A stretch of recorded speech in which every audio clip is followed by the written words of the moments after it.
Hi అండి, అందరికీ నమస్కారం. నేను మీ పవన. టేల్స్ బై పవన ఛానల్కి స్వాగతం. లెవెన్ ఎమోషనల్ స్టోరీ 13th పార్ట్లోకి వెళ్ళిపోదాము. ఇంకా కథలోకి వెళ్ళిపోయే ముందు ఒక చిన్న రిక్వెస్ట్ ఫ్రెండ్స్, సపోర్ట్ చేయండి ప్లీజ్. ఫస్ట్ టైం చూస్తున్న వాళ్ళు సబ్స్క్రైబ్ చేసుకోండి.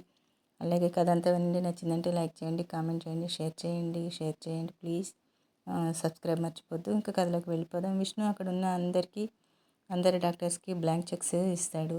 నా బంగారానికి ప్రాణం విలువ కట్టలేను, అందుకే బ్లాంక్ చెక్స్ ఇస్తున్నాను. ఇదే కాదు, లైఫ్లో మీకు ఏ అవసరం వచ్చినా ఒక్క ఫోన్ కాల్ చేయండి అంటూ తన పర్సనల్ ఫోన్ నెంబర్ కూడా ఇస్తాడు.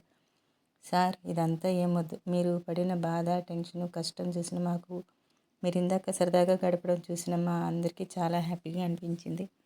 దాని విలువ కూడా చాలా ఎక్కువ అంటారు వాళ్ళు. ప్లీజ్ కాదనకండి. మీ సపోర్ట్ లేకపోతే విష్ణు భయం, బాధతో ఉక్కిరిబిక్కిరి అయిపోయేవాడు. మా సంతోషం కోసం తీసుకోండి అని చెప్తుంది వైష్ణవి కూడా.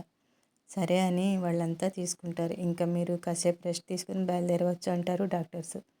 నాజర్, వీళ్ళందరి ప్రయాణానికి ఏర్పాట్లు చూడు అని చెప్తాడు Vishnu. You are such a sweet couple, ఎప్పుడూ ఇలాగే హ్యాపీగా ఉండండి అని అందులో పెద్ద వయసున్న డాక్టర్ అంటాడు. ఇద్దరూ నవ్వుతూ ఆయన కాళ్ళకి నమస్కారం చేస్తారు. సార్ రండి అంటూ డాక్టర్స్ని తీసుకుని వెళ్తాడు నాజర్. కొందరికి వాళ్ళకి అవసరమైన వెహికల్స్ని రెడీ చేసి, కొందరికి అక్కడే ఉన్న విమానం టికెట్స్ బుక్ చేసి అందరినీ పంపిస్తాడు. ఇక్కడ అందరూ వెళ్ళిపోయి వైష్ణవి, విష్ణు మిగులుతారు. కొద్ది దూరంలో ఉన్న ఇద్దరిని ఒకరికొకరు అలానే చూసుకుంటూ నిలబడిపోతారు. విష్ణు చేతులు చాపి రా అన్నట్టుగా తల ఆడిస్తాడు. వైష్ణవి అలాగే ప్రేమగా వెళ్ళి విష్ణుని హగ్ చేసుకుంటుంది. విష్ణు అలాగే ఆమెను గట్టిగా పట్టుకుని ఉంటాడు. అతడి పట్టుకి ఆమె కాళ్ళు నేల మీద నుండి కొంచెం పైకి లేస్తాయి. చాలా భయపడిపోయాను బంగారం అంటాడు ఏడుస్తూ. నువ్వు బాధతో వెలువెల్లాడుతుంటే నాకు ప్రాణం పోయినట్లుగా అనిపించింది తెలుసా అంటాడు. ప్రాణాల్లో చూసుకుందాం అనుకుంటే ప్రాణం మీదకి తెచ్చాను, నన్ను అస్సలు క్షమించుకు అంటూ ఏడుస్తాడు విష్ణు. వైష్ణవి అతడిని వదిలి కొట్టానంటేనా? ఇదంతా చేసింది నా కోసమే కదా, మళ్ళీ ఎందుకు ఇలా మాట్లాడుతున్నావు? కొన్ని ఏళ్లుగా నా తల్లిదండ్రుల చావుకి కారణమైన వాడు దొరక్కని వాళ్ళనేమీ చేయలేక క్షణం క్షణం చస్తూ బతికాను. అలాంటి నాకు మనశ్శాంతిని ఇచ్చావు నువ్వు. అవును, నాకు తెలియక అడుగుతాను, ఇంతకీ ఆ విషయం నువ్వే నాకు ఎక్కించమని ఇచ్చావా? వేరే అందమైన అమ్మాయిని ఏమైనా తగిలిందా నీకు? అందుకే నన్ను వదిలించుకునేందుకు ఇలా చేసావా అంటూ నడుమి చేపెట్టి అడుగుతుంది వైష్ణవి. విష్ణు అలాగే నోటి మీద చేసుకుని చూస్తాడు అవ్వా అన్నట్టుగా. నీకెలా తెలిసిపోయింది అంటాడు. అంటే నిజంగా ఎవరైనా ఉన్నారా అంటూ దగ్గరికి వస్తుంది వైష్ణవి. విష్ణు అలానే ఆమె నడుమును ఒక చేత్తో పట్టుకుని లాగి, నిజమే, చాలా అందంగా ఉంటుంది. లంగావణిలో బుజ్జి బుగ్గలతో పెద్ద పెద్ద కళ్ళకి కాటికి పెట్టుకోవడం వల్ల ఆ కళ్ళు పక్కకు కూడా కనిపించేవి. నడుమును దాటి ఉండే పెద్ద జడ, అందులో 5 వరుసలు పువ్వులు పెట్టుకొని కృష్ణుడి పాట పాడుతూ ఉంటే ఆహా అద్భుతం. ఆ క్షణమే ఆమె గొంతుకి దాసోహం అయిపోయింది నా మనసు అని కళ్ళు మూసుకుని ఊహించుకుని మరీ చెప్తాడు. ఎప్పుడో జరిగిన విషయాన్ని అతడు అంతలా చెప్తూ ఉంటే కళ్ళ ఆర్పకుండా వింటుంది వైష్ణవి. వెంటనే అతడి గుండెల మీద తలపెట్టి సిగ్గుపడుతూ, అంత నచ్చిందా ఆ పిల్ల అంటుంది. అంతేకాదు, తర్వాత తెలిసింది షార్ట్ డ్రెస్సెస్లో కూడా చాలా బాగుంటుందని, అస్సలు వదలాలనిపించదు, హాట్గా ఉంటుంది అని చెవి దగ్గరకు వచ్చి చెప్తాడు. చి, నీకు సిగ్గు లేదు అసలు అని విష్ణుని వదిలి దూరం వస్తుంది. You are my lovely wife, నీ దగ్గర నాకు సిగ్గెందుకు అంటూ బుగ్గలు పెట్టి లాగుతాడు. సరే కానీ ఇంటికి ఫోన్ చేద్దాం అంటూ ఫోన్ తీస్తాడు. నానికి, అమ్మా నాన్నలకి ఫోన్ చేసి అంతా బాగానే ఉంది, కొన్ని గంటల్లో ఇంటికి వచ్చేస్తాము అని చెప్తాడు. ఫ్రెష్ అవ్వడానికి డ్రెస్సెస్ తెస్తానంటూ బయటికి వెళ్ళి రహీంకి ఫోన్ చేస్తాడు. రహీం, పని అయింది, ఇప్పుడంతా ఓకే, వాడిని ఏం చేసావు అంటాడు విష్ణు. జస్ట్ ఇప్పుడే చంపేశాను సార్, సారీ ఫర్ దట్ అంటాడు. విష్ణు ఒకసారి నవ్వి, సరే వాడికి అదే కరెక్ట్, వాడి కొడుకుని వదిలే, ఇదంతా ఇక్కడితో వదిలేయమని చెప్పు, అంతా సెట్ చేసి మీరు వెళ్ళిపోండి అని ఫోన్ పెట్టేస్తాడు. అదేంటి అలా చెప్పావు, నేను ఇంకా బతికే ఉన్నాను కదా అంటాడు రాజేంద్ర. రేయ్, మా మధ్య చాలా అండర్స్టాండింగ్ ఉంది కానీ చాలా అండర్స్టాండింగ్ ఉందిలేరా, చంపేశాను అంటే అర్థం చంపేస్తాను అని. ఆయన చెప్పకుండా నేనేమీ చెయ్యనురా, అది ఆయనకి తెలుసు. ఆయన నవ్వి సరే అన్నారంటే చంపేయనే అర్థం.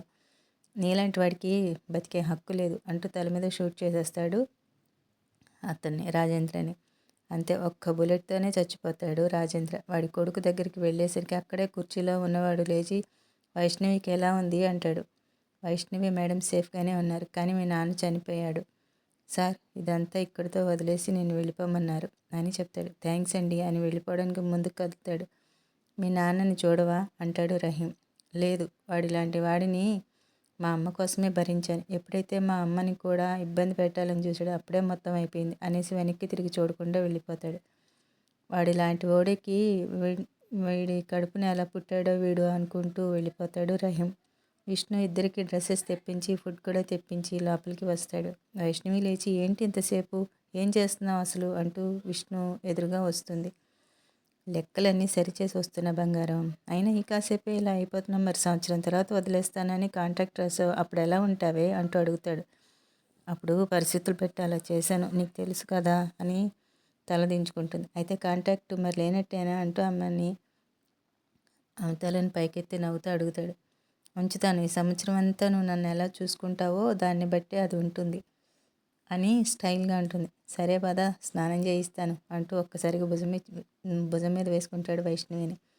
నువ్వు చేయించడం ఏంటి, నేను చేసుకోగలను, వదులు అంటూ అరుస్తుంది వైష్ణవి. లేదు, నీ పనులన్నీ నేనే చేస్తాను, అప్పుడే నేను బాగా చూసుకున్నట్టు కదా, పద అంటాడు. ఇవేం వద్దు, చెప్పి నువ్వు చేద్దువులే, వదులు అంటూ ఏడుపు మొదలు పెడుతుంది. విష్ణు నేరుగా బాత్రూమ్ వరకు తీసుకెళ్ళి అక్కడ దించి, నాతో పెట్టుకోక బంగారం, ఇదిగో ఐటమ్స్ అన్నీ తెప్పించాను, ఫ్రెష్ అవ్వు, ఇంటికి వెళ్దాం అంటాడు నవ్వుతూ. ఇద్దరు ఫ్రెష్ అయ్యి చూసేసరికి ఉదయం 7 అవుతుంది. ఇద్దరు ఒకరినొకరు చూసుకుని ఇప్పుడు నీకు ఎలా ఉంది ఒకేసారి అడుగుతారు. నాకేమయ్యింది అలా అడుగుతున్నావు అంటాడు విష్ణు. ఆహా, మరి నేను లేచాక తమరు బెడ్ ఎక్కారు ఎందుకు అని అడుగుతుంది వైష్ణవి. చాలే, నా చిన్న దెబ్బకి నువ్వు పడిన బాధకి పోలుస్తున్నావా అంటాడు విష్ణు. అబ్బా, చిన్న దెబ్బకే 2 ప్యాకెట్లు బ్లడ్ ఎక్కిచ్చారన్నమాట అంటుంది వైష్ణవి. రాక్షసివే నువ్వు, నాకు చాలా బాగుంది, ఇప్పుడు నిన్ను ఎత్తుకు తిప్పమన్నా కూడా తిప్పగలను. ఇప్పుడు నువ్వు చెప్పు, నీకు బాగుంది కదా, నీరసం అది ఉందా లేదా ముందు అది చెప్పు అంటాడు విష్ణు. నేను కూడా చాలా బాగుంది, కావాలంటే నేను తిప్పగలను నేను అని అంటుంది తిరిగి. సేయ్, రావే, తిప్పు అంటూ వైష్ణవి ముందుకు వస్తాడు. తిప్పుతా అంటూ విష్ణు నడుము చుట్టూ చేతులు వేసి లేపడానికి ప్రయత్నం చేస్తూ ఉంటుంది. లేపడం కాదు కదా, కనీసం ఇంచు కూడా కదపలేకపోతుంది. విష్ణు ఆమెతో పాటు ఆమె పాటలు చూసి నవ్వుకుంటూ ఉంటాడు. వైష్ణవి ఇంకా తన వల్ల వదిలేసి, ఇప్పుడు నాకు ఆకలేస్తుంది, తిన్నాక వచ్చి ఎత్తుకుంటా అంటుంది. విష్ణు అమాంతా ఆమెను ఎత్తుకొని తిప్పుతాడు. ఏయ్ వదులు, నీ చేతికి కట్టు ఉంది, వదులు అంటూ అరుస్తుంది.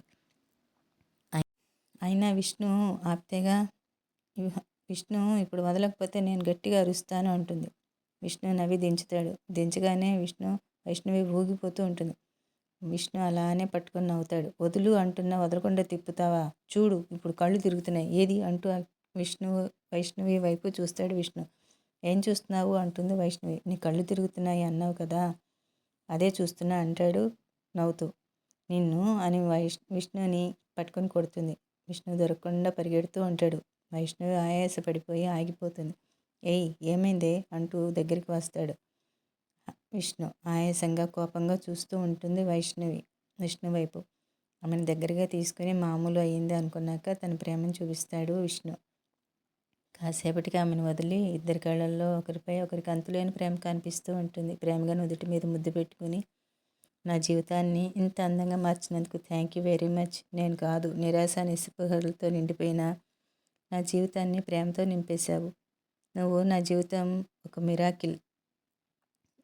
జీవితంలో ఒక మిరాకిల్వి అంటూ ప్రేమగా అతడి నుదుటిపై ముద్దు పెట్టుకుంటుంది వైష్ణవి. ఇద్దరూ అలానే ఒకరి హగ్లో ఒకరు ఉండిపోతారు. నాజరు డోర్ కొడతాడు. అప్పుడు తేరుకొని ఇద్దరు దూరంగా జరుగుతారు.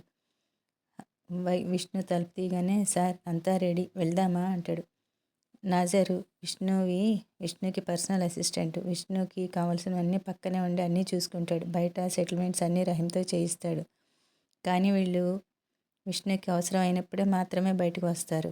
వైష్ణవి, పద వెళ్దాం, నాజర్ ఇక్కడంతా క్లీన్ చేయించు అంటూ బయటకు వచ్చి విమానాశ్రయం వాళ్ళకి థ్యాంక్స్ చెప్పి కారులో ఇంటికి బయలుదేరుతారు. మధ్యలో టిఫిన్ చేసి నేరుగా వెళ్ళిపోతారు. వైష్ణవి ఇంత ప్రమాదం నుండి బయటపడింది కాబట్టి మొదట వైష్ణవి ఇంటికి వెళ్తారు.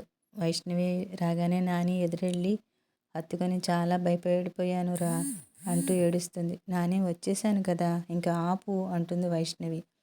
విష్ణు ఉండగా నాకేం కాదు అంటూ విష్ణు వైపు తిరుగుతుంది. విష్ణు మాత్రం ఇది నా వల్లేగా జరిగింది అనుకుంటూ బాధగా తల తిప్పేస్తాడు. సరే ఇక్కడే ఉండండి అని చెప్పి లోపలికి వెళ్ళి హారతి తీసుకొచ్చి పని మనిషితో హారతి తీయిస్తుంది. హారతి తీసాక పెద్ద గుమ్మడికాయ, తర్వాత మిరపకాయలు, ఉప్పు ఇలా ఒకదాని తర్వాత ఒకటి చేస్తూ ఉంటుంది. ఇంతలో వైష్ణవి నాని ఆ సోఫా కొంచెం యువతల వేయించవా ప్లీజ్, ఇద్దరం కూర్చుంటాము, కాళ్ళు లాగుతున్నాయి అంటుంది. పెంకి పిల్ల అయిపోయింది ఇంకా లోపలికి రండి అంటుంది. లోపలికి వచ్చాక గౌతమ్ అక్క I miss you so much అంటూ హక్ చేసుకుంటాడు వైష్ణవిని.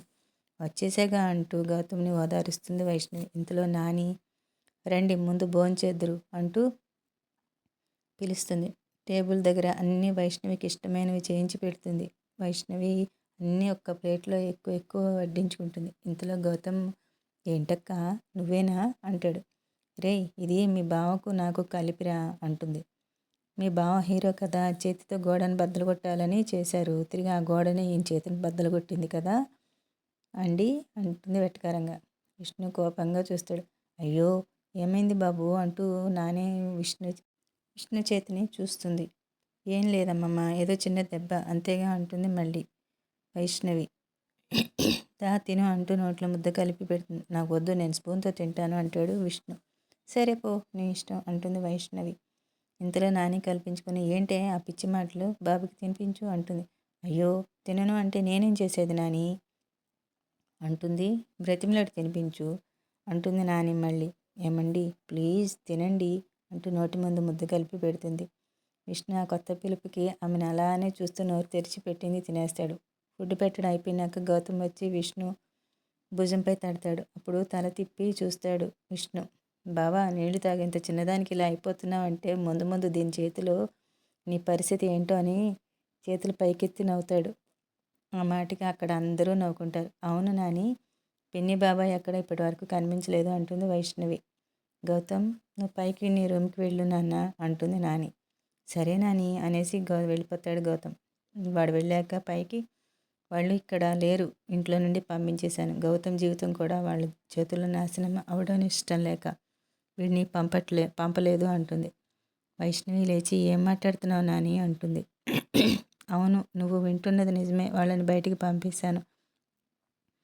అసలు రాజేంద్ర మీ అమ్మా నాన్నల్ని చంపడానికి వీళ్ళు కూడా సహకరించారు అని తెలిసినప్పుడే ఈ పని చేయాల్సింది. కానీ అప్పుడు నేను ఏం చేస్తారో అనే భయంతో వాళ్ళని కట్టడి చేయడానికి ఏదో ఒకటి చేసి సరైన రోజున బుద్ధి చెప్పాలి అనుకున్నాను. కానీ ఈరోజు నిన్ను చంపడానికి కూడా చూశారు అంటే నేను ఊరికే వదులుతానా? అందుకే బయటికి పంపిస్తాను కట్టుబట్టలతో పాటుగా.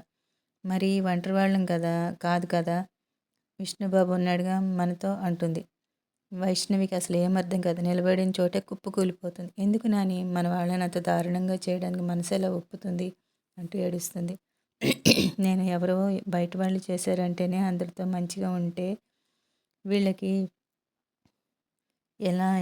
అలా ఎలా చేయగలిగారని తట్టుకోలేకపోయాను. అలాంటిది తమ్ముడు కుటుంబాన్ని ఎంతో ప్రేమగా చూసుకున్నాక కూడా అంత దారుణంగా ఎలా చేయగలిగారు నాని నాని ఆమె దగ్గరికి వచ్చి హత్తుకొని ఏడుస్తూ ఉంటుంది.